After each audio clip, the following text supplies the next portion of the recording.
that somehow is based in the Cayman Islands. Yeah. Then we're golden. Yeah. All right, we're live now. Oh, okay. Yeah, that works out perfectly. Yeah. I probably should have warned you. No worries. All right. Anyway, all right. Hey, we're here. We've both got faster and better internet than we've ever had before. Also, better computer and webcam and all sorts of good stuff. So hopefully, this is our maiden voyage of actually having technology that's worth shit. So I hope the people will enjoy it. And yeah, definitely send comments, send anything. Just tell us what you guys think of it. Is it better? Is it worse? Is the audio better? What can we improve on? What can we get? Just anything. Yeah. Any feedback we love, always, as always. Yeah. And if it's long feedback, leave it in the comments of the video. If it's short feedback, Twitter is fine. Otherwise, it's just too hard to read like multiple tweets. You know what I'm saying? Just because you've got character limitations.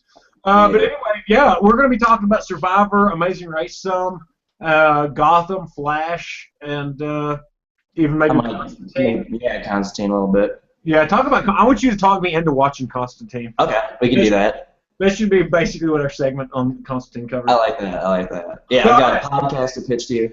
So let's just get right into it. Let's get right into it. Let's just jump right in. All right, McCrae, take it away. What do you want to talk about first?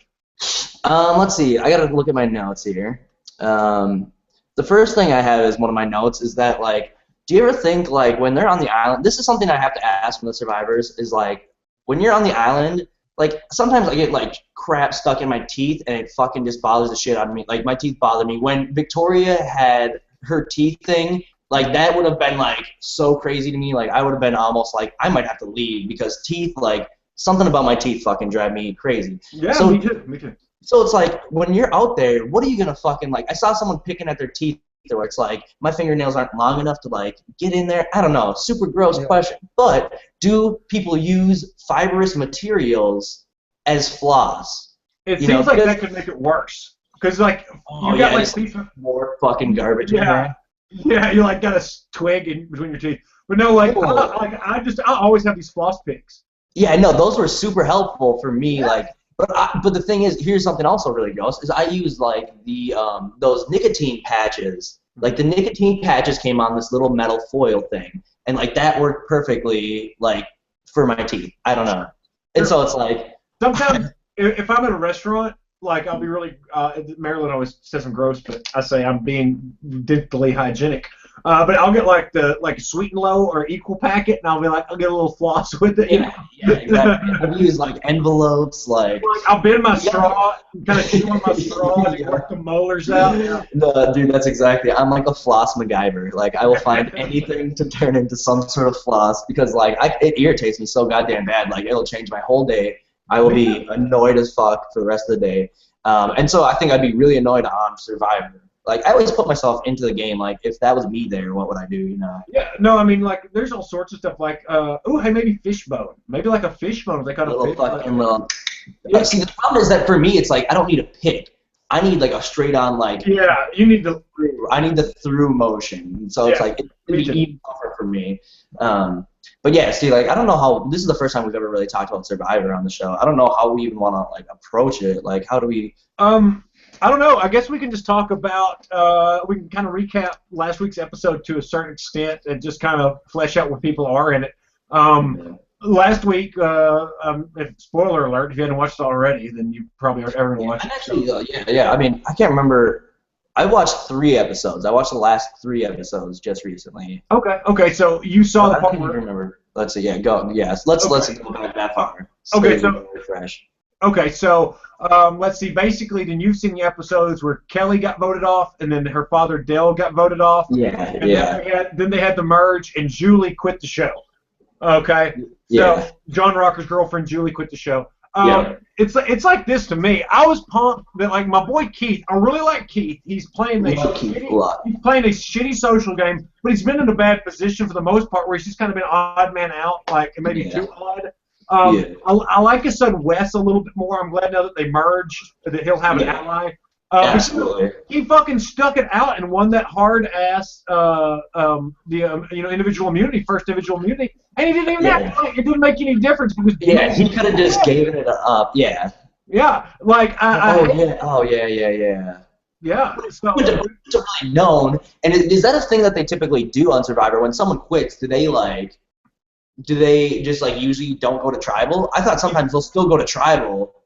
Dude, this is like the third season in a row where somebody's quit. Colton Cumbie quit for his second time, like 2 seasons ago. I kind of remember that, yeah. And then last season, Lindsay quit because Uncle Cliff, Cliffy boy, got voted out, and she was blindsided, so she quit. And then this year, Julie quits. Basically, when they had the merge feast, they got to take some food back to the camp that they didn't eat. And the new tribe's called Hoyopa, which is a combination of the past 2 tribes, which hasn't been more creative. But I like that Malcolm, when the season of Malcolm and Denise, he named it like it was his mom's name spelled backwards and didn't tell anybody. He told him it meant like something that's funny. Super cool. I didn't know about that. I love that stuff. I also loved like way back in the day when people would be like, "Oh yeah, this is the African term for friendship or whatever." I remember like I just made that shit up. Like I like that. That made me laugh so hard. Yeah. Those segments. But with the merge, when they got to take this food back, Julie put some trail mix in her bag. She separated some trail mix because, Julie, this entire time, dude, like I don't think I've ever seen her smile in the entire. She's always cold, always hungry, always sad, always lonely, always miserable, and always left out because she's one of those kind of people. She kind of lives an upper crust lifestyle, I think. Yeah. A lot of these underlings, these peasants, in her mind, are is not able. Plebs, yeah, they're not able to build like really close relationships with her. Whether that's her fault, their fault, whoever's fault. But the thing was that she took this trail mix. She didn't own up to it. They found it. They ate a bunch of it. They're making some passive aggressive comments towards her. Just out of hostility, they're angry. Everybody's hungry, and she's squirreling food away. Yeah. And basically, instead of owning up to that she did take it and say, "Hey, forgive me," whatever. Is that you think the best move that she should have made there? Like, do you think that could have turned it around? Just been like, I did this. Like, I'm really sorry. Like, she was too proud. I think it's a pride thing. I think she's too proud to like say I messed up. I think it was just like I was hungry. I'm lonely. Screw y'all. I'm out. And like who that really screwed over was Jeremy. Jeremy, right now, there's 2 snakes, and at the head of each snake, you've got Josh on one hand, and then you've got Jeremy on the other. And this is about to be an awesome episode, which hopefully it was just basically like a long preview or trailer for this next episode. Yeah, there's not one this week, everybody watching. Remember, there might be. Hold on, I don't know. Amazing Race is taking 2 weeks off. I'm not sure about Survivor. Survivor will probably be on. I'm not positive. Trying to look it up just so we can be accurate. Yeah, if you can find it, let me know, because I'd like to know anyway. Because it's set to DVR, but I like to watch it, of course. But yeah, I think Julie quit just because she didn't want to own up that she made quote unquote a mistake. And plus, once you don't own up to it, and the longer you don't up to it, it becomes just a bigger and bigger thing, Sure. And it probably just kept on weighing on her mind because I sympathize with her. Like I was in a way of just like, oh man, I bet it's gonna be really tough. Like now you feel like everyone's against you, and it's like now you have to really work hard. Like that's the thing. Is like now comes the work. Like if you're gonna even try to have an option in that game, you had to just start working, hitting everything. But the other thing is that I feel like Survivor is kind of like Big Brother, where it's like, oh, one little thing, everyone's gonna pounce on it because that's the easy thing to be like. That's the easy thing to point to, well, let's just do this because it's an easy week, Sure. No, and I get that totally. However, they just merged. Julie was not gonna get voted off. I mean, that's what it kind of seemed like. It seemed like it was going to be a Jeremy or Josh. Jeremy or Josh. It seemed like a front coming up. Or whoever names, whoever John and Jacqueline decided they were going to go with, whichever alliance, then the head of the other alliance was going to go, and it would have been a wonderful episode. I don't know. John and Jacqueline going with Reed and Josh, and basically Baylor, and 2 episodes ago. Baylor and Misty, yeah. Yeah. Do you think that was a good idea? It seemed like a better idea just because it's those 2 people seem like Jesse Claire from our season almost. That's no slight against Jesse Claire by any means, but I just think that they are that similar where it's like I want to bring them over like this very opinionated older guy that's capable, you know, like well, it's like this. Course, but if I'm playing an individual immunity, I'd much rather be playing against Dell than against Misty or Baylor. Now, I do agree with you in your assessment of like Jesse. I think that they it's almost like if you're mean to them right before tribal council, you might not be able to trust them. Or if they get upset right before tribal council, you don't know if you can trust them. I do like Baylor. I'm not really a big Misty fan at this point.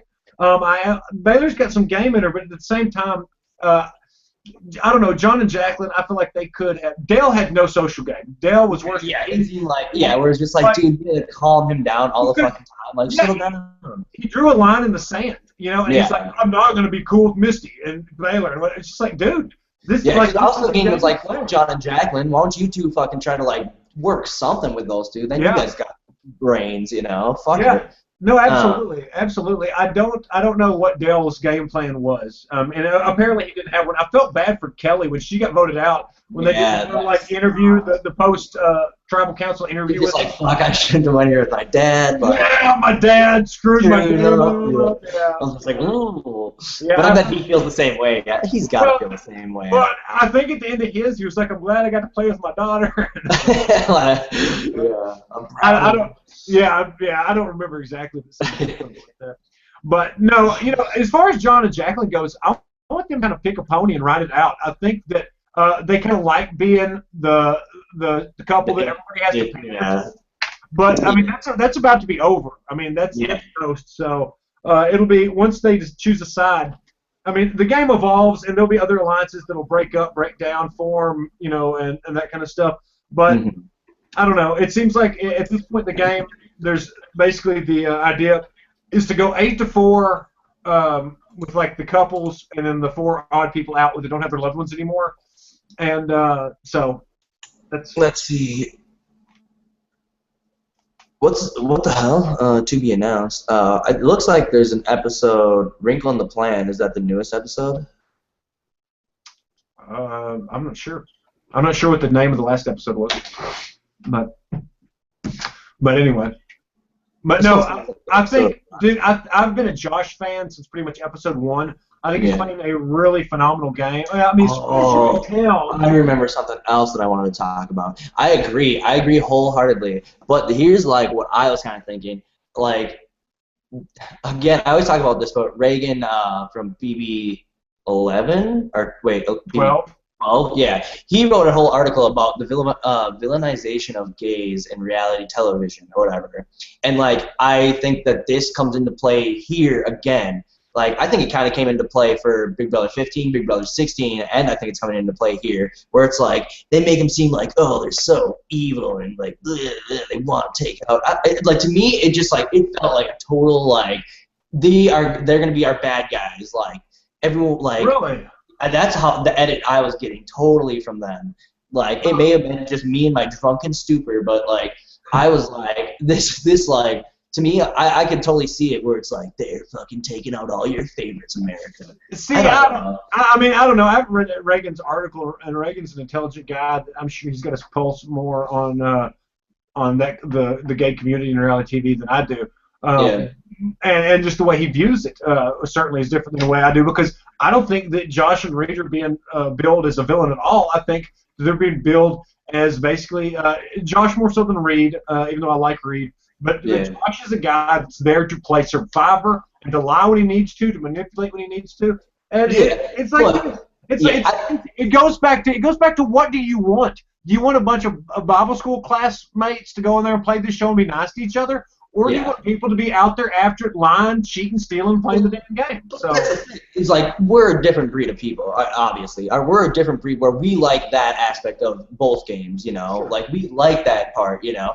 But does middle America like that part of the game? Or does, you know, like the rest of the world like that part of the game? Everyone, like, I'm just saying that look for it in the next episodes, because I definitely think they're planting edit seeds of, like, here we go. And this kind of brings us into, like, the game of Big Brother, the edit, you know? Like, how can you believe anything that you watch on that show? Where it's like, okay, yeah, these people said it, but it's like, were they feeding this person like, oh yeah, here's a lie sandwich, you know? Like, okay, we're gonna say whatever, you know? Like, everyone that watches this show has to take every single scene with a grain of salt. Like, well, this could be a little bit out of context. Of course, they said it. The words came out of their mouth. But it's all about context. Like, I said a lot of stuff lying through my teeth, you know? But, like, sometimes they don't say that this person was lying. And, like, I don't know.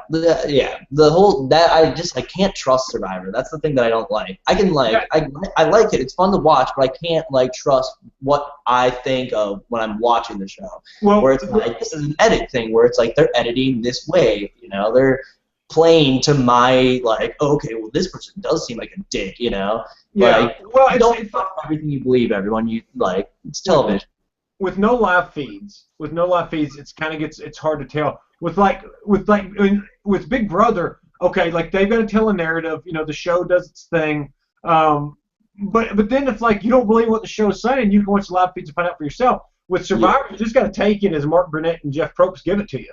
You know? Absolutely. And I mean. And the casting they do, they always have pretty good characters on there. Oh yeah, absolutely. They do a great job on the show. I think it's very entertaining. I feel like with the Survivor, I feel like I'm watching a TV show more than I'm watching. Yeah. All right. Did you say you're not caught up at all on Amazing Race? Yeah.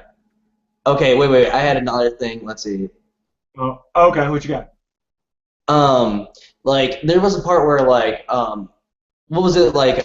What Rockers girl?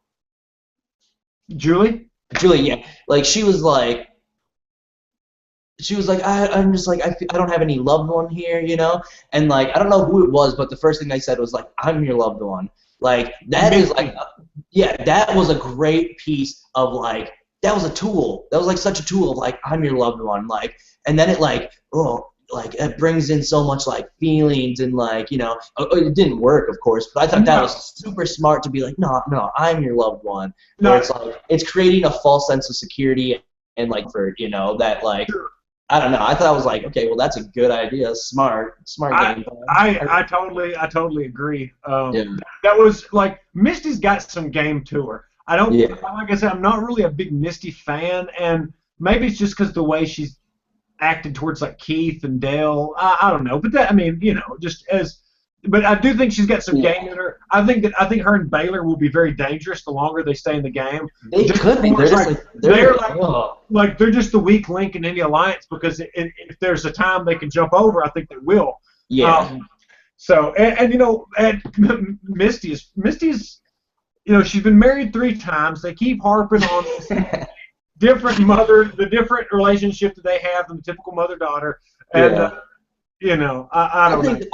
They bother me. I don't really care for them, but like I like them as characters. I think they're interesting people. Yeah, Baylor actually, if you follow her on Twitter, I don't know what it is, but she's got a song out on iTunes, I think, like a country song. So go support Baylor. Yeah. Yeah, I'm gonna go follow her on Twitter. Actually, I gotta start following these fucking people. Let's see. Also, I have another note. I just got to get through my Survivor notes. I've only got a couple of notes that aren't. Let's see.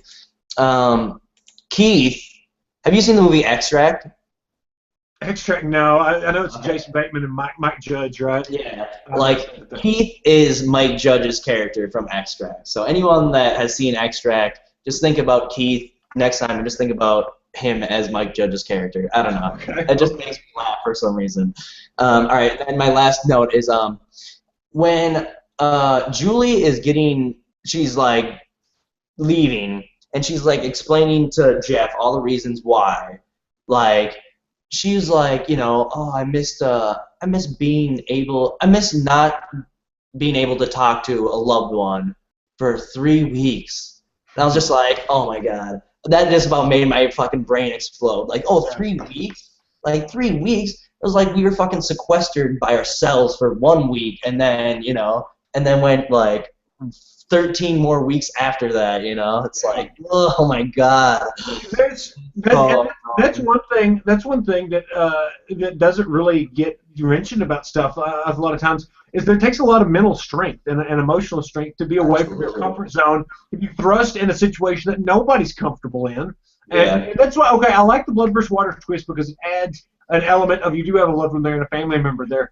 But, like, you know, like that would be, you've got one person that you can trust, you know, for the most part, depending on how the game shakes down.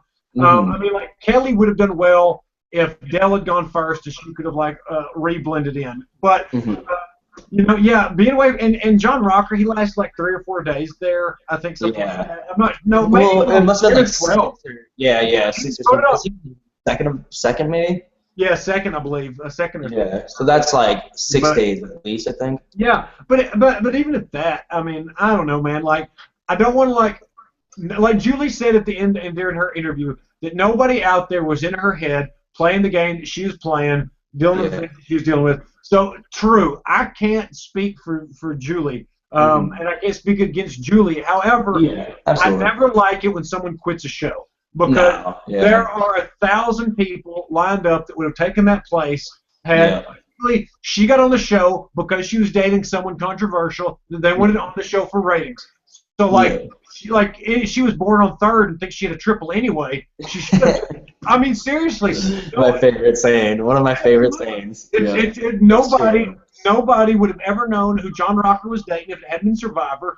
And then she could have gone on there and made it look like if John Rocker, he's got bad publicity, bad media, bad attention, okay, she could have been like, been out there, been solid, tried to play hard, be honest, be loyal, do whatever she could.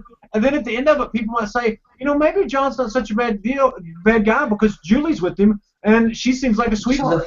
Yeah, exactly. And then the other thing is that she was in a pretty decent position. Like, she could have made moves enough to be like, you know, just the fucking person that's like, let's bring her along. You know? She could have played to the point that she was a swing vote up until there was a group that really needed her, that didn't have any loved ones in it, something like that. And she could have been, you know, valued depending on how some things went down. Like, literally, she could go both ways. She could go with the teams, or she could go with the solos, the lone wolfers. You know, she had her pick of the litter, really.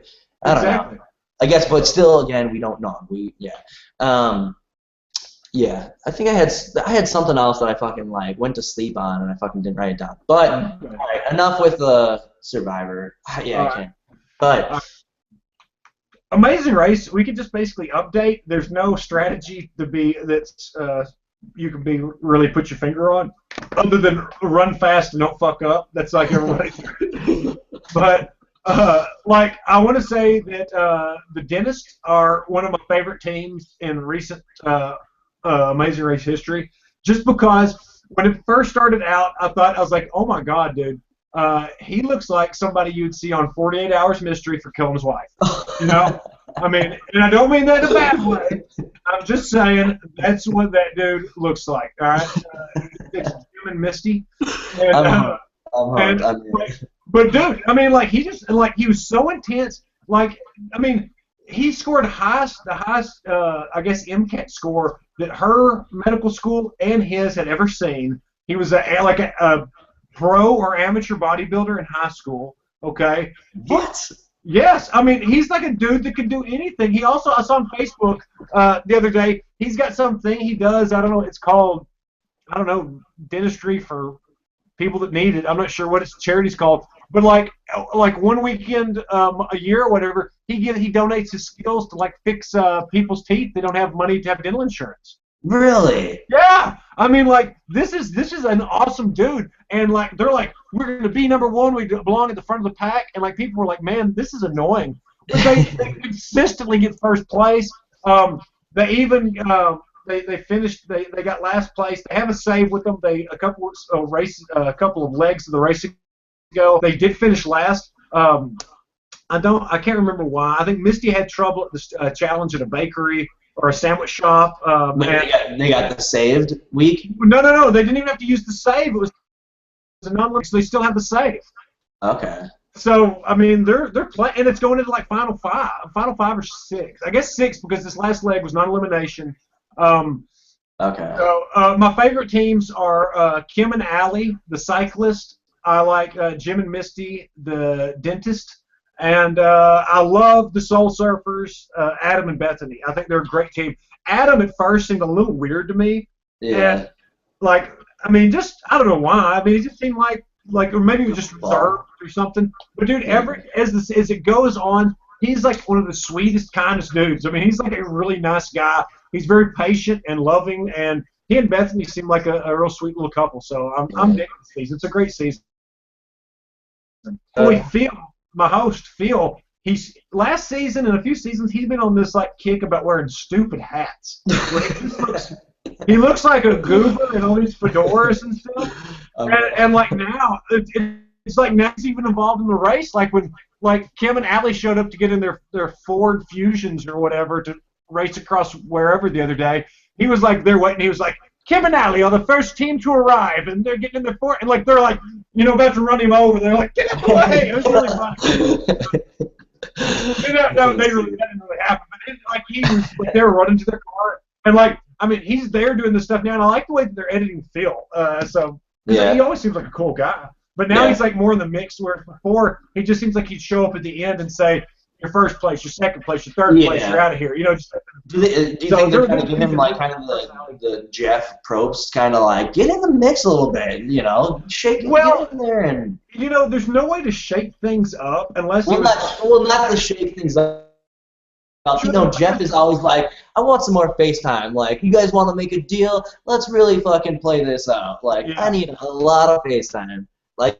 Giving him that kind of treatment where it's like, all right, well, let's get him. It's work for Survivor. Like, I love Jeff. Like, he's such a little bitch. He's such a oh, I'm so fucking great. I don't know. I love it. Like, he's great. Yeah, he's so good. The thing with Survivor is the main thing you have to survive are the tribal councils with fucking Probst. He's like, okay, I need you and you are aligned. You're over here sweating. Has anybody talked to you all day? Do you know? And they're like, no, Jeff, I don't know what's happening. They're like, oh, well, it looks like the tribe is sweating. Like, Jeff, oh my God, you just exactly. Get out.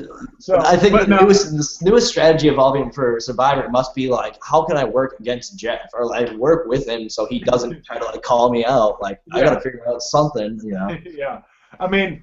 I like Probst. He'd make me neurotic though. All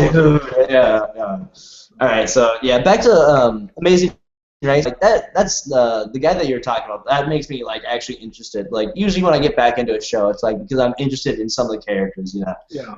That dude does seem like a character that I want to be watching. Absolutely, man. He's a character. He's crazy. I mean, like in the best way. He's like the perfect mentality for the Amazing Race. He's like, we're going to finish first, we're going to finish fast, we're going to be smart on the challenges, which not always. Sometimes the dentists, like, they think they're so damn smart they don't read the clues very well. Robbie and Brooke, the wrestlers that are on there, Robbie, he is tag team partners with Jesse, Mr. Spectacular. Oh, dude, that dude's on there? Yeah, I've met him. That guy's awesome. He seems very cool. Dude, he's really cool. They're funny on the camera, but they make really stupid mistakes. Like they freak out, but they're very entertaining. I mean, they're great. I didn't even know that. I might actually have to go back and watch those because I like that dude a lot. He seemed really cool. Yeah. What are the bromans? Yeah, the bromans. They're so ridiculous. It's so awesome. They're like I love them. That's funny. I love it, man. I think they're really a fun team to watch. Do they play the characters? Do they like play their characters? Not really. They play. Okay. They're kind of playing. I don't know how to say if they play their characters or not necessarily, but I'll say this: they're fun. They're goofy. They say dumb things because are they like funny. Over the top? Are they over like, yeah, we're fucking bros and like? No. They don't. No, nothing like that. Nothing like that. I wish they would have went into their characters. They're talking like funny accents and like make kind of goofy jokes, and they're funny. I mean, they're funny, funny group, but they're not like. That's what. I mean, he's not like tearing his shirt off and like trying to like wrestle Bethany, the Soul Surfer. Turnbuckle. Have you ever seen that movie Soul Surfer? Have you ever seen that movie Soul Surfer? Yeah, no. Me neither. But you know what happened to Bethany, right? Oh, is that like the girl who is missing her arm? Yeah, she got her arm bit off by a shark. Oh, I didn't know that was her. Okay, fuck. This seems like a sweet season of Amazing Race, actually. It's really been a great season. Yeah. But yeah, I mean, like there's so many like there was a mother-daughter team that got eliminated like 2 legs ago, and they were one of the only teams. And I'm not really like there's Tim and TJ are left. They're the college sweethearts, and I'm not really a big Tim and TJ fan. Yeah. I don't know why. They just kind of rub me the wrong way. Like, okay. So excited constantly. I don't know, and it's just kind of it feels like a put on, but you know. Maybe, did you watch the season? Happy dudes, you know. Did you watch the season with the Afghanimals? Well, yeah, both seasons with the Afghanimals. I love.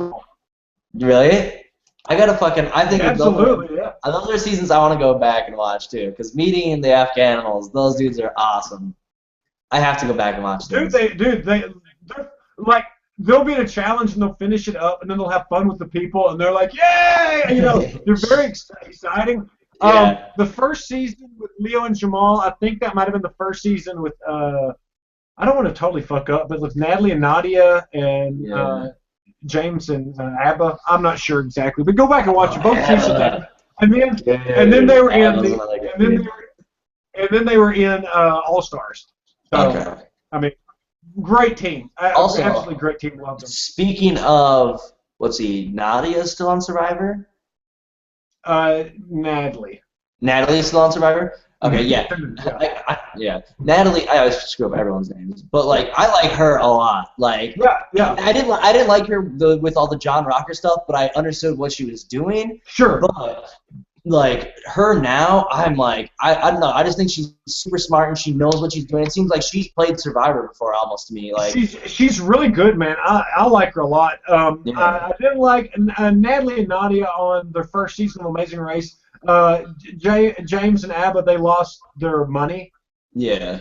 And the twinsies found it and then did not give it back to them. Oh, so yeah. I love that though. Yeah, I mean there's little sly chicks, but yeah, I like that. I agree. I think that she's playing a good game with what she's got to work with, and she's obviously going to be out of the Loved Ones Alliance if that can shape up. Yeah. But you know, it's pretty awesome. I do like her a lot. I've talked with her very little on Twitter, but you know, her and her sister both seem cool. And what I like about it is that you know she's out there playing without her sister, so it's good to see her alone. Yeah, you know? Yeah, exactly. Team setting with her sister. Yeah, so absolutely. I like it. Yeah. Do you want to move on from the reality stuff and start talking about? Are you going to try to sell Constantine to me yet? Maybe we should go through. Let's go through the rest of them first, maybe. The rest of what first? I mean, Gotham, Flash. Okay. Flash has been a good series. Just start with that. I'm pleasantly surprised with Flash. I didn't want it to be like Arrow. Seems like Dawson's Creek with the superhero. Yeah, totally. And I'm not really into that.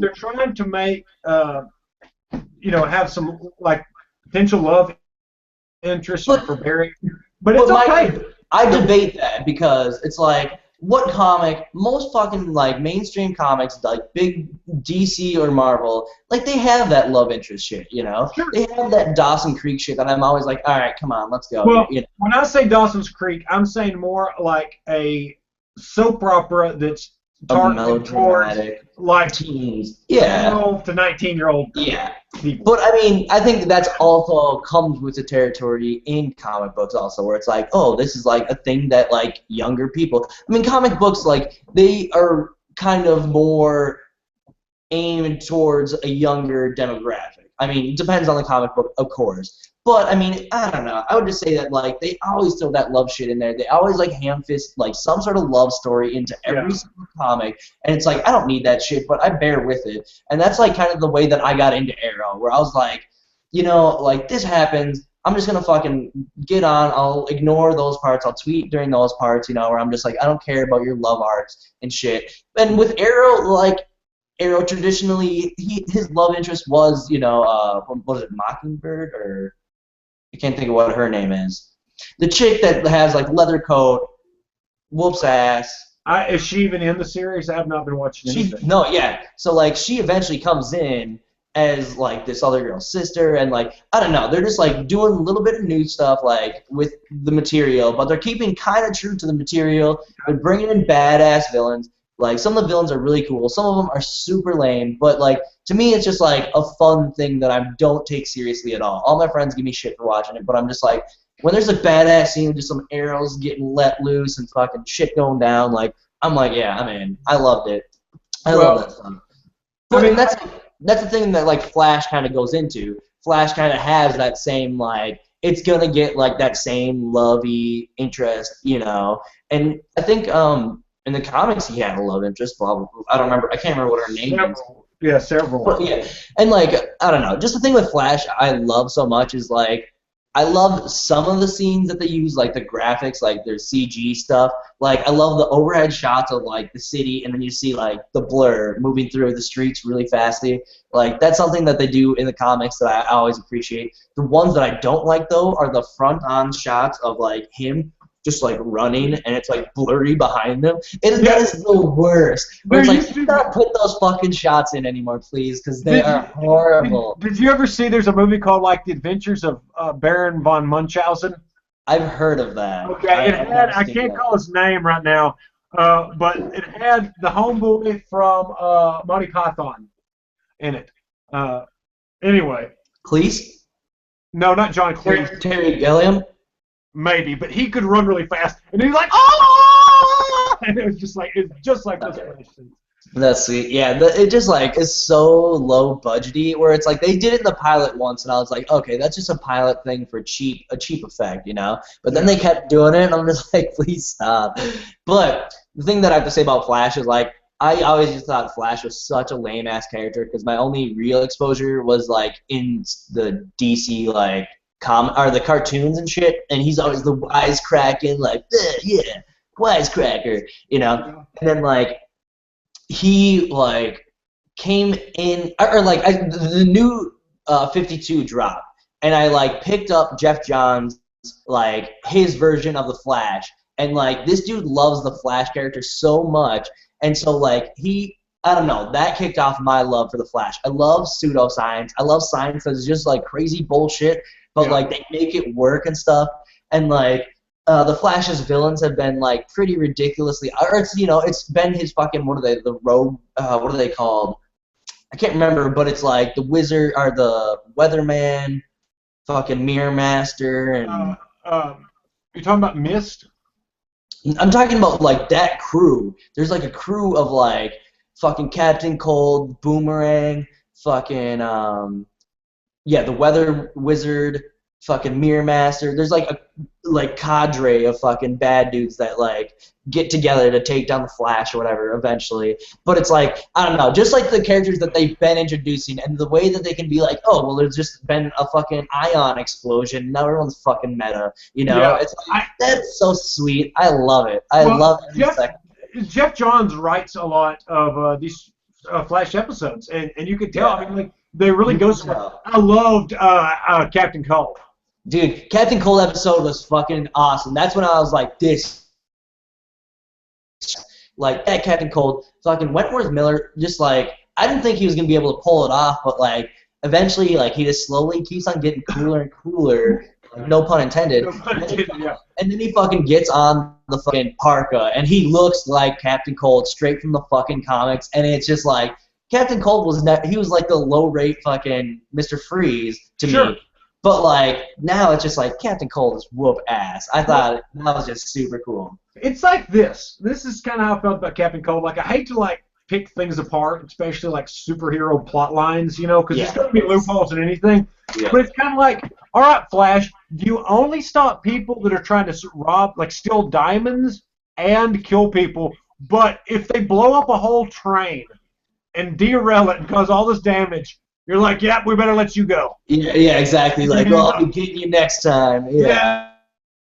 The next episodes should be like, he's got to be going after Captain Cold because that motherfucker's out there. I mean, they better eat. And one of the best things is Tom Cavanagh scenes, like right before the credits roll. It kind of fades to black, and it shows him like, and that motherfucker can walk, and he's like looking in the future and shit. Yeah, Like, yeah. I mean, did he like stab a guy and kill him the other night? Yeah. Like, I love it, man. He's really good. Yeah, I just cannot give enough praise to this show so far. Like, it's been good. It's been so cool. Yeah. I've liked it a lot. Even Cisco is cool. Cisco kind of reminds me of like not you in a way, but like he's playing like that cool dude that's like stuff. He's like, you know, he's a fun dude. He's a cool character. Yeah. He totally is like straight from the comics. It seems like this dude says is like, I can see that in word bubbles. Like he's he's like the Q of James Bond, but like really cool Q that's down to earth, that's younger, that knows everything about technology. I don't know. It's just like he's like a hacker Q. Almost. Yeah, exactly. So no, I really like that. And dude, I'm loving Gotham. I think that Gotham. You want to jump to Gotham? Or yeah. I mean, I can't remember. I was gonna say something else about Flash, but whatever. Well, if you think about it, just bring it up. Who gives a shit? Yeah. The Gotham. To me, Robin Lord Taylor that plays Penguin is the only reason to watch. If not the only reason to watch Gotham, but if you only got to have one reason, the Penguin character is phenomenal. Yeah, I was very skeptical in the beginning with like the Penguin's introduction and just like the way that he started. I was just like, I don't know. But like the more and more they show of him, the more like his progression through like the ranks, like that to me is super cool. I like that aspect. I like that dude the most. And the only other fucking really good point is like, OC is fucking. I don't know what to think about him anytime. Like he's good, and then sometimes he's lame. Well, it's like he's the perfect combo of both. Because Ben McKenzie he's a really good young Jim Gordon.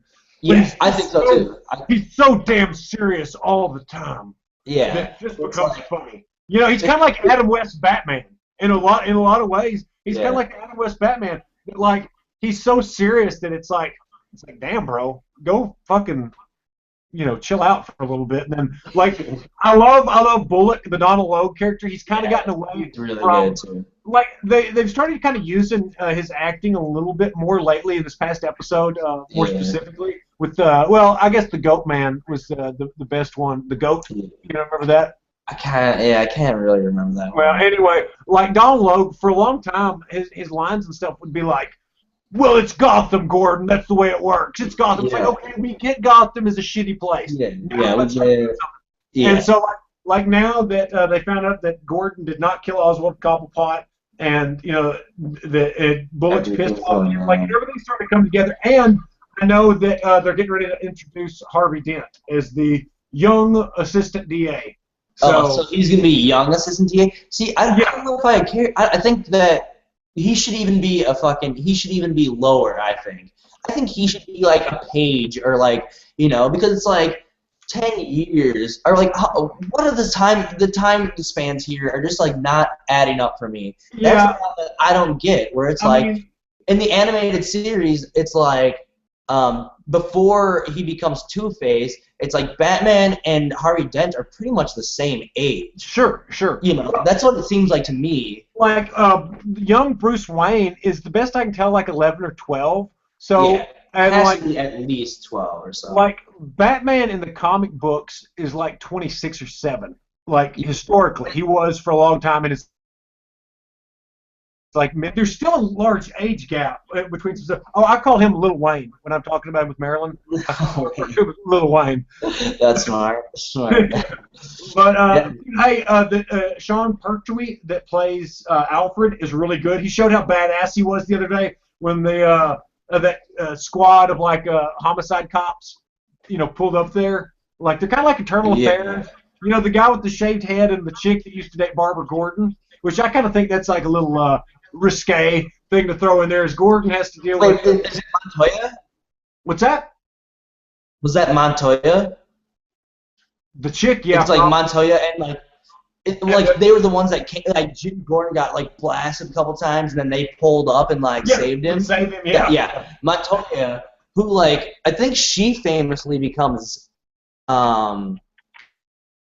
Clayface at one point or some shit. Patchwork. She becomes Patchwork. That's what it is. No, I was joking. I think Oh no, I can't remember. She becomes a bad guy, I think, or something. Something happens. They need to Oh, use she becomes the question. the question. She becomes the question at some point. Hell yeah! Some I If, love the if question. Gotham and Flash can like build part of the same universe, I hope that because of the explosion that's caused all these metahumans for the Flash, I hope that they can use that and create a Clayface for Gotham.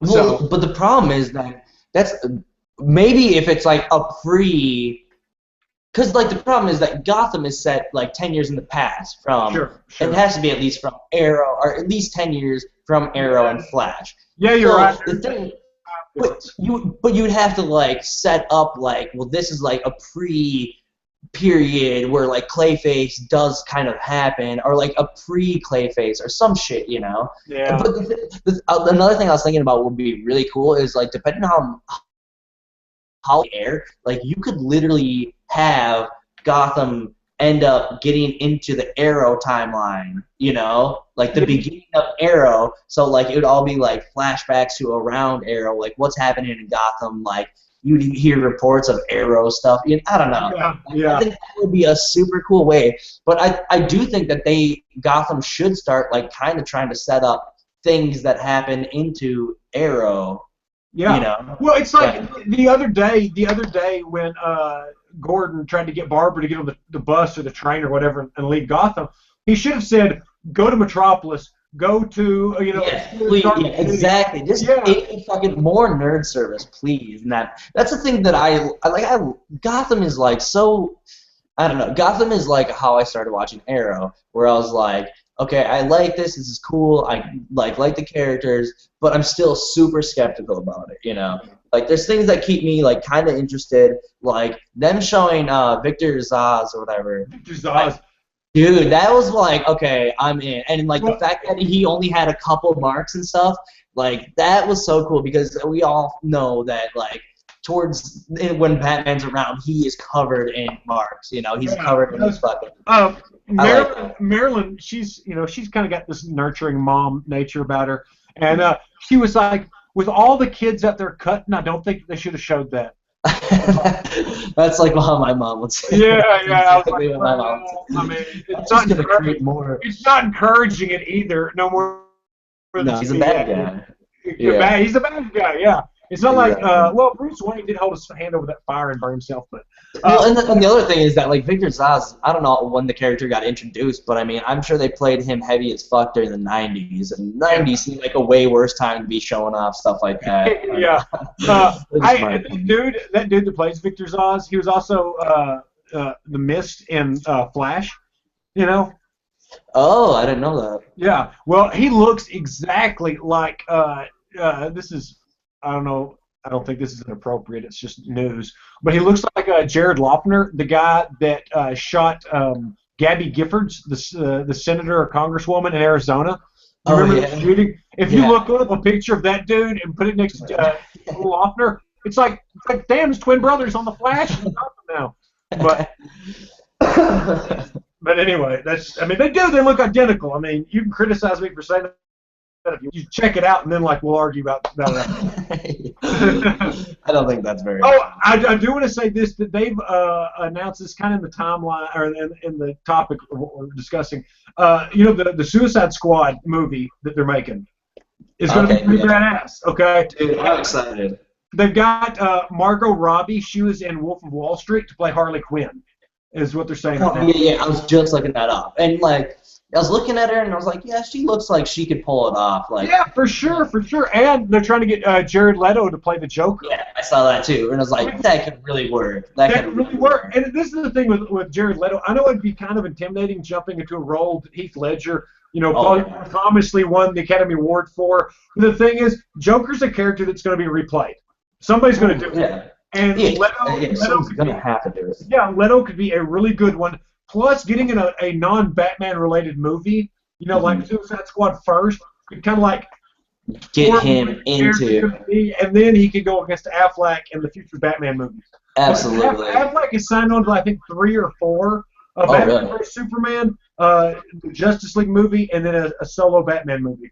So Excellent. They must really like him as Batman then, if they're gonna fucking like. Dude, I'm a huge Ben Affleck fan. I went and saw Gone Girl last night. How was it? It was awesome. It was really badass. Yeah. Right. I gotta check that one out. Yeah, me and Jessica. I'm a Ben Affleck fan. I've been an Affleck fan. Actually, there's a movie called Glory Days that's it's like '90s college movie. No. Yeah, I like Ben Affleck since then. And then of course, Mallrats, chasing Amy and stuff. Good Will Hunting is you don't say Mallrats before fucking Good Will Hunting. Yeah, well, I mean, he has better roles, but I mean, people talk shit about him. People talk shit about him, but I've never not liked him. Just people started hating on him just because he was dating Jennifer Lopez. Well, quit sipping on your haterade. I would love to be. Not that I would love to be dating Jennifer Lopez, but good for Ben Affleck. Yeah, absolutely. But no, Gone Girl's fantastic. It's like a dark comedy. Really? Yeah. Me and Jess are definitely planning on seeing it soon. So. Yeah, I've seen Fury. I've seen St. Vincent. I've seen Interstellar, The Judge, and Gone Girl. All recommends? No, St. Vincent sucks. There's 20-25 minutes in there where it's like you think it can salvage itself, but it just doesn't. The Judge had good acting with Robert De Niro and not Robert De Niro, Robert Downey Jr. and Robert Duvall, but it sucked. It's kind of like a dramatic My Cousin Vinny. And you can't even I was telling somebody, I said, except with better acting, but then Marissa Tomei won the Academy Award for that movie. So interesting. Interstellar is it's very Christopher Nolan-y. It's very ambitious. It's a good project. You could definitely poke some holes in the plot if you wanted to. And I'm not smart enough to know if the science is accurate, but I admire anybody with the nuts to jump out there and put a three-hour movie on that's that awesome. I mean, it really is. I don't say awesome. I mean like the scale. I mean, hell, it takes you out of the galaxy. So. It's pretty good. Fury, I thought Fury was fantastic. Brad Pitt was awesome. Shia LaBeouf is great. Michael Pena, one of my favorite actors, is in it, and he does a good job. So I definitely recommend if you're going to go see, if you hadn't seen any of those movies, and it would be a tough pick between Interstellar, Fury, and Gone Girl. But honestly, for overall crowd pleaser, I would say probably Fury or Gone Girl, even over Interstellar, possibly. Right. Yeah, Interstellar doesn't look that interesting to me. No, it is. It is, McCrae. You would like it. I think you should go see it. However, just kind of know what you're getting into. It's very Christopher Nolan-y. I mean, there's some things in there that's like. Is it all in a dream?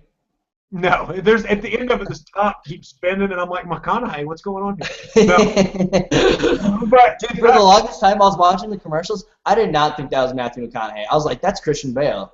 I swear to God, for the longest time, for months now, I've been thinking, oh yeah, dude, Christian Bale, I might see that. Yeah. Well, I'll give you a little bit better plot synopsis, okay, than what the trailers show without any spoilers.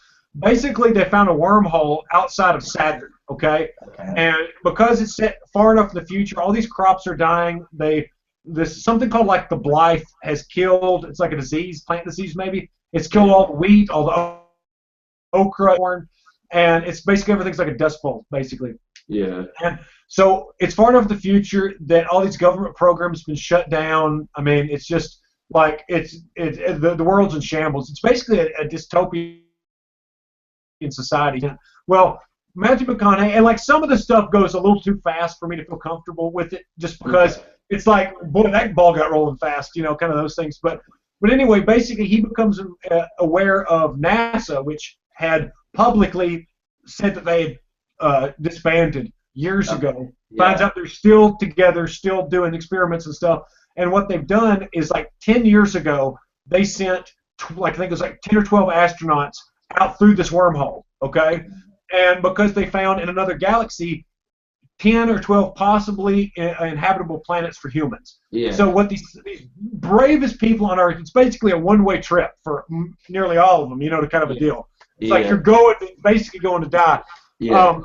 But what they do is they have a beacon that sends off a signal that they can get that can come through the wormhole.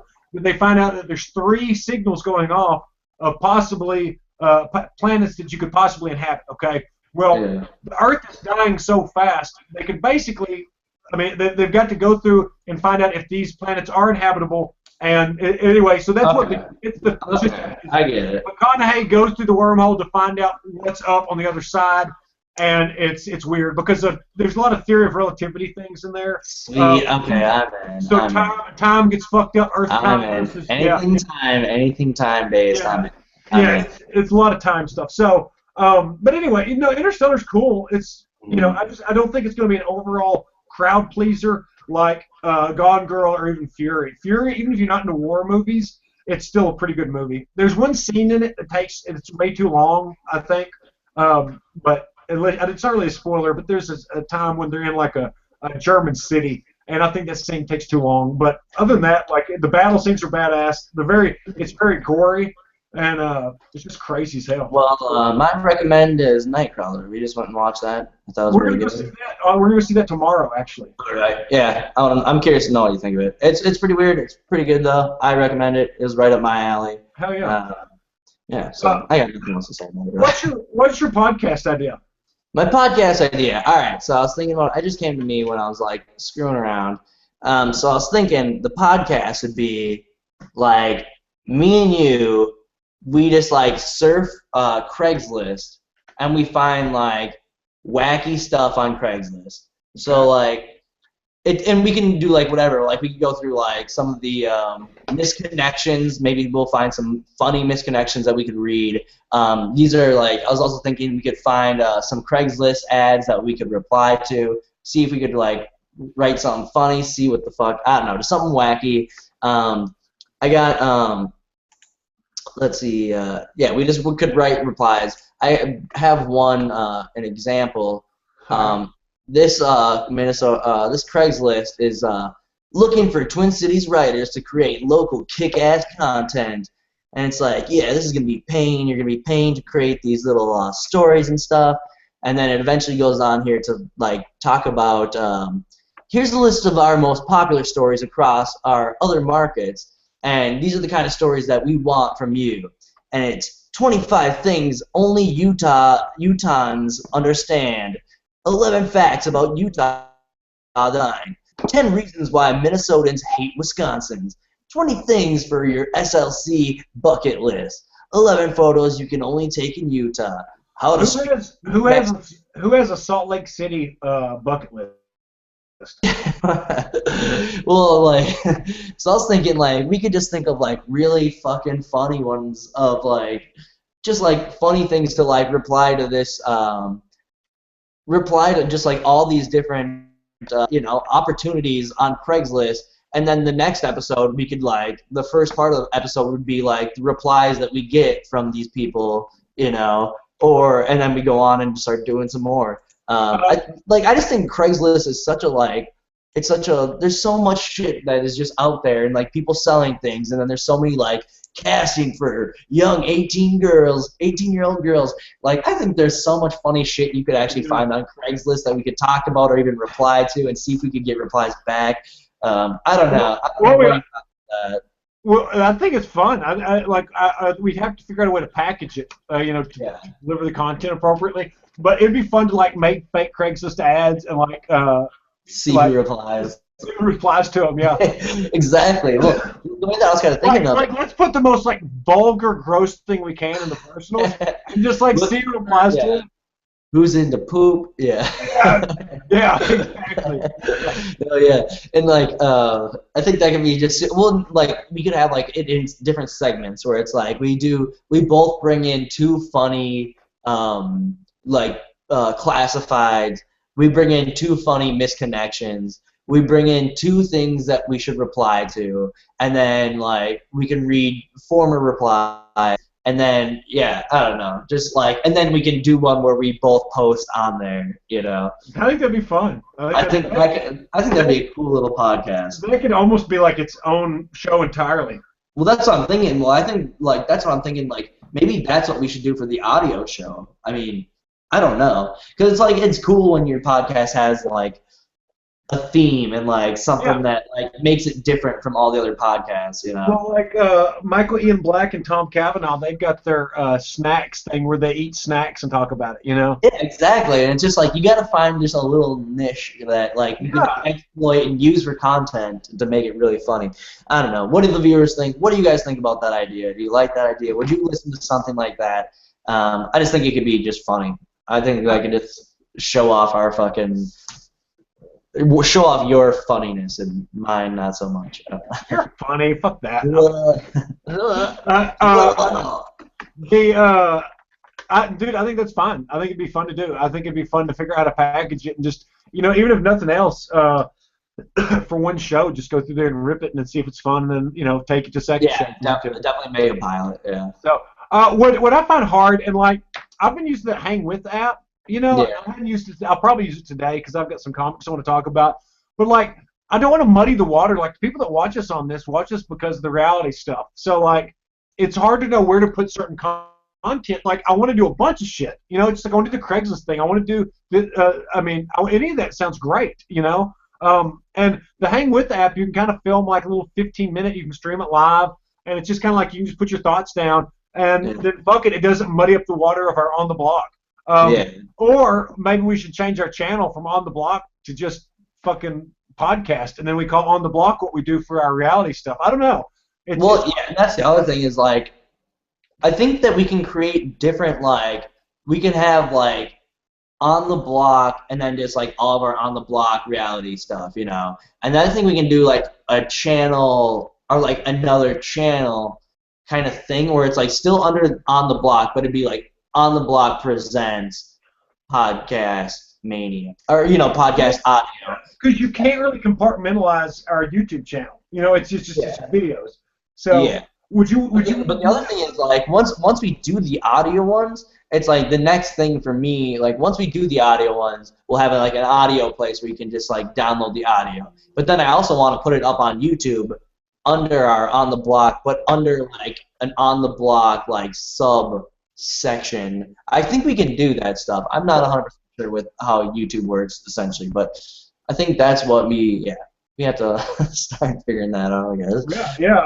But that's what we take this off season for, is to try to figure out what the fuck's up and how to do something better. Once BB Canada 3 starts, we're gonna be hardcore podcasting about that. You know, there'll be. I think that'll occupy too much of our mind space to like really be able to do a whole lot of other stuff. Well, that's exactly it. I think like once that starts, we'll take like a 2-month hiatus on the podcast that we do, or like the audio only podcast if we really start getting into that.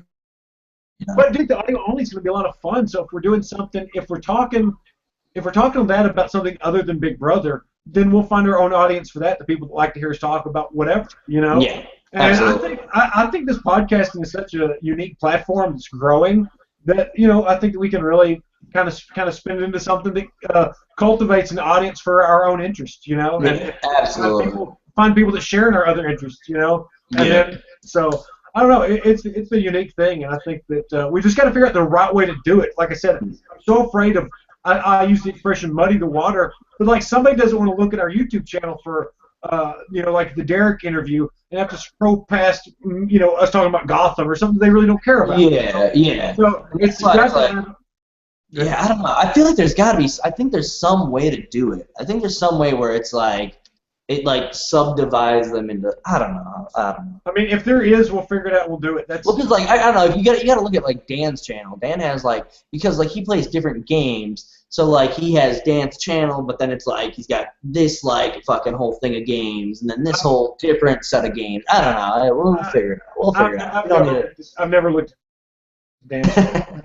I don't watch people play video games. I mean, you know, but like a lot of people don't talk about Gotham or comic books or whatever the fuck. So like that's why it's important to have that stuff out there. Yeah. Absolutely. Oh, I was gonna say one thing that I think would be cool for BBUS to do.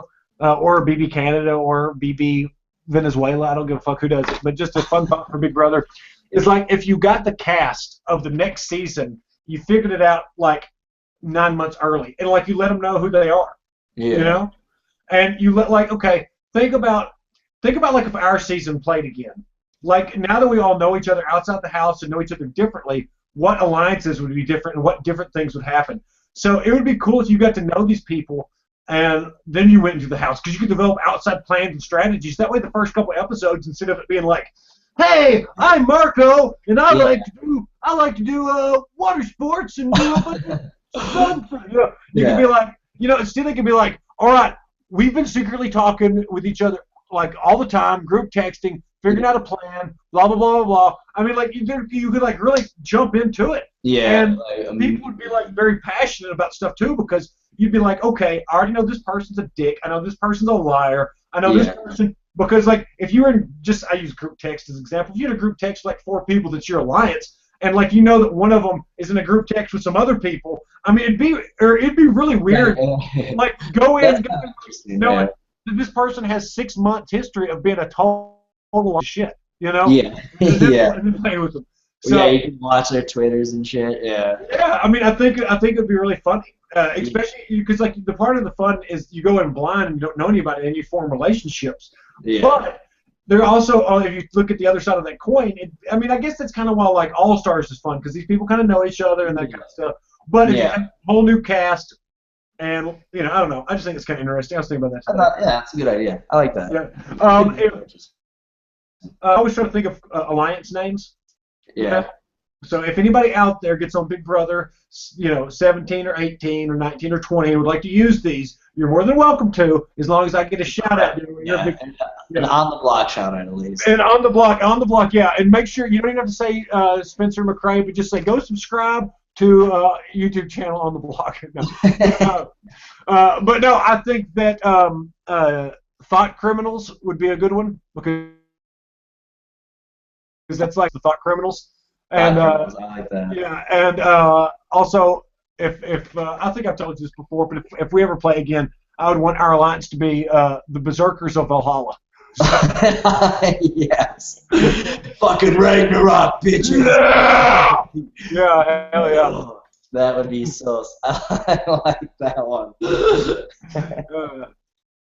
Oh shit. Well, hey, do we have anything else to wrap up?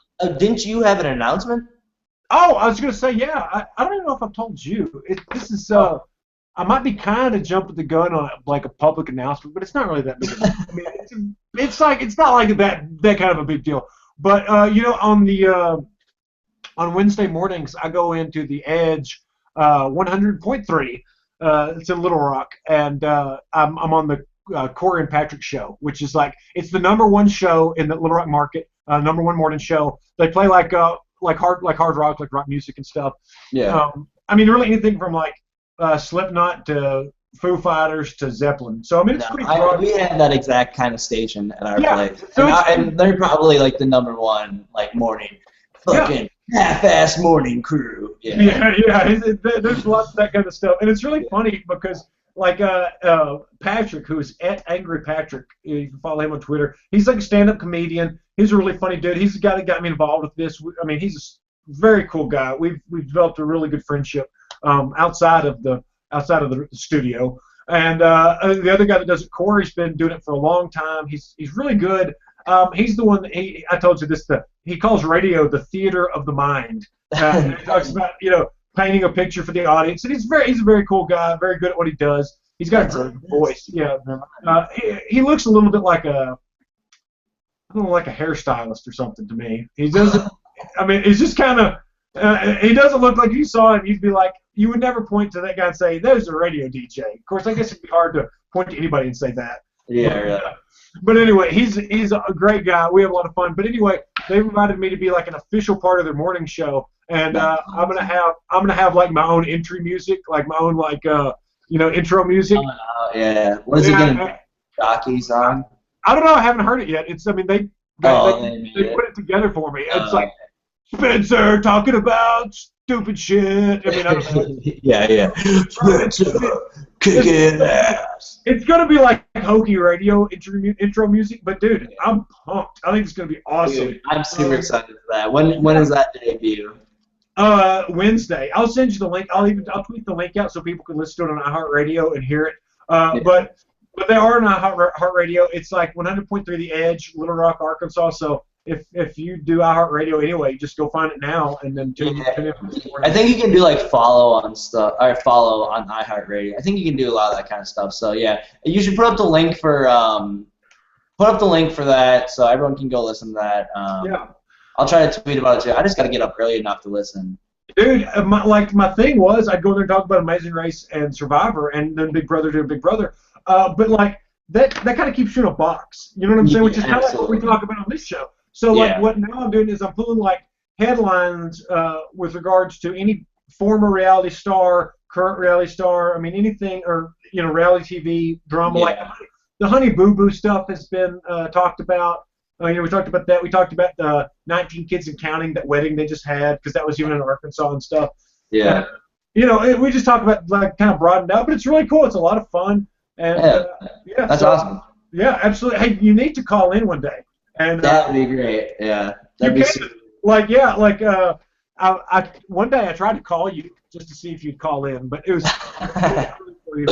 But maybe during like Big Brother Canada 3 season, or if you're gonna even cover that, I don't even know. What's that? Will you be covering Big Brother Canada 3? Probably not through that format. No, probably not. And just because I mean, like, it's even smaller box. You know what I'm saying? Absolutely. So I'd be willing to bet, and this is no offense to BB Canada because they put on one of the best Big Brothers in the world right now. But just I mean, to get to the Little Rock, Arkansas market, it's a very small percentage of people that are watching it. Yeah. If any other. Unless it's something super controversial. What's that? Unless something super controversial happens. Well, yeah. If something's controversial enough, basically it needs to make some headlines. Yeah. It needs to make some headlines to talk about it. Just because that keeps like in pop culture news stuff, which is kind of what the angle I'm trying to reach is pop culture news. So I don't talk about Kim Kardashian like bleaching her eyebrows or anything like that, and I don't talk about Vanderpump Rules because I don't even know what the fuck that is. And you should just be the dude that just bashes that garbage because that is the most it is the most shallow, vapid show that there ever was. You should just go on and be like, these dumb ass motherfuckers. Like, this is another stupid ass idiot. Like, I don't know. You should just go on and just rip these people. That's what I would love to do that. Well, I mean, like we take some jabs, I guess, but not necessarily unnecessary ones. It's more like that's both of those shows are just like punching bags. Like, well, we shots for you. We mentioned last week that Vanderpump Rules announced for the new season they'll be introducing new characters. I was like, oh my god! I mean, if you're introducing new characters, like it's totally out of the realm of reality TV. I mean. It seems like it's getting staged and hokey, but I don't even know. That's what all those shows are. Yeah, that must be. It fucking sucks, man. I've watched that shit. I had to watch that shit, and it was fucking. I literally was just looking for a fucking news. Just I don't know. I bet so. We've been going for like an hour 25, if not more. Really? Yeah. This has been going by quick. This has been fun, I think. Hell yeah, it's been fun. But yeah, I mean, like, this has been a great trial run with our new internet speeds. Yeah. And hopefully it plays back and it's badass. Yeah, it looks like it's really good.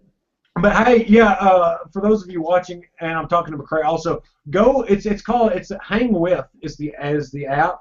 It looks like. Let me see if I can give you a little reference here. But it's cool. You can stream videos. It's not like if you've got a kid who's playing a damn basketball game, you can. Here's what it looks like. It's hangwith.com is the website. Yeah, hangwith.com. It opens up and it looks like that. If you can see that, come on, it seems really cool. Yeah, I mean, like Jared Leto, I follow him on it, and he puts out some pretty funny stuff. Cheech and Chong. I mean, like you can just like people film up to 15-minute videos, whatever they want to. It streams live. You can comment on it while they're doing it, and then they'll talk to you. And it's just, I don't know, it seems to be a good place. Like I said, if you had a kid that's out playing like a damn basketball game, well, you can upload that and your family can watch it. Like, there's a whole, I can see how it fills a gap that other social medias don't quite cover. So there's Vine is only 7 seconds. Instagram is only 15 seconds. It's like I want to fucking record a whole long thing, you know. Well, it's like absolutely. Like I mean, I just sit around and bitch to it. I walked around my house in one of the videos, And I'm like, well, this is kind of like a shitty version of Cribs, but here's my house, you know. Yeah, my house was all filthy and stuff. Marilyn was like, oh my God, will you pick up next time? They think we live in a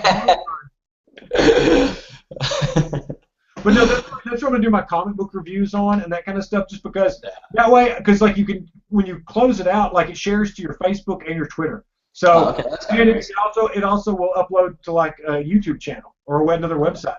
So like you can film it and immediately send it to all these different outlets. And I mean, I don't know. If you want to start doing it, you could just start throwing on the block, like, you know, you could hook it up directly to On the Block and throw those up if you want to. Well, we might talk about, like, if we can figure out how to compartmentalize it. We might do that, because then, like, my stuff can go to one. If you get the app, your stuff can go to another. Yeah. Because, like, through the group text that we're in, like, I call them McCrae on McCrae, where you're driving around St. Francis talking about stuff. Like, I love it. I think that's really interesting. I mean, I do, because, like, it's hard for people out there to maybe understand, but, like, well, maybe it's not hard. But, like, I've known McCrae for a long time. We know each other very well. I've never been to his hometown. I don't know what his house looks like.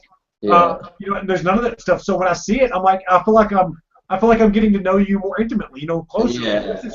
This is McCrae's fucking stomping grounds, and it's kind of cool. So, you know, I don't know. I think there's a need for it. I would like to figure out how we could both, if you get on it and I get on it. That'd be cool. We'll still share it to the On the Block. Yeah, just so people that find it like us and say, well, what's this motherfucker about? They can watch this and say, hey. This is just a normal dude that lives in a small ass house and reads comic books and loves his dogs, you know, or whatever. So I don't know. I think it's cool. But anyway, I'm Spencer B. Clausen on there, just like my Twitter handle's @SpencerB. On Instagram, I am Spencer BB15 Clausen. That's about all my social medias, I guess. Yeah. Well, I guess I'm @McCrae Chum on Twitter and @McCraeOlay on Instagram, so definitely give me a follow. Got some wacky shit on there, so. There you go. And your Twitch has been at the bottom of the screen the whole time. Oh, yeah. Everyone go follow me on Twitch. I'm probably going to be twitching tonight, throwing down some stuff, play a little bit of Wind Waker. We'll do some fun. We can talk about Big Brother. We can talk about whatever, Survivor, since I'm caught up. We can talk about whatever. We'll have some fun. So come on out. Yeah. Sounds good, man. But anyway, all right, everybody. Thanks for watching. Comments in the put your comments down below. What else? Oh, subscribe to our YouTube channel if you don't already subscribe and you've made it this far in the broadcast. Thanks for bearing with us. And we'll be back. When do you want to do the next one, McCrae? I don't know. We could do a week so we can watch some Survivor. Maybe we'll do it a little bit more close to the episode of Survivor, because it seems like we can fucking put down some work on Survivor episodes, you know, like we got a lot to say about it. If you can watch it when it airs live. Yeah, I think now that I'm fucking set up here and I've got internet, I'll be watching them all like within an hour after they're aired. Because I don't have TV. That'd be good, because the West Coast airing time is different. So if we can hop on the same night and do like a Survivor recap or something like that, that'd be like good. I mean, I'll definitely be watching it before the West Coast does. So. Okay. We'll be set on that side, so yeah. All right. Anything else? Hold on a second. All right. Well, anyway, all right. Hey, we've had some live viewers, so thanks everybody for watching that. And again, if you like the quality, if you thought it was better, give us some feedback on the quality. That I'm really looking forward to after this episode, because we're set up so nicely.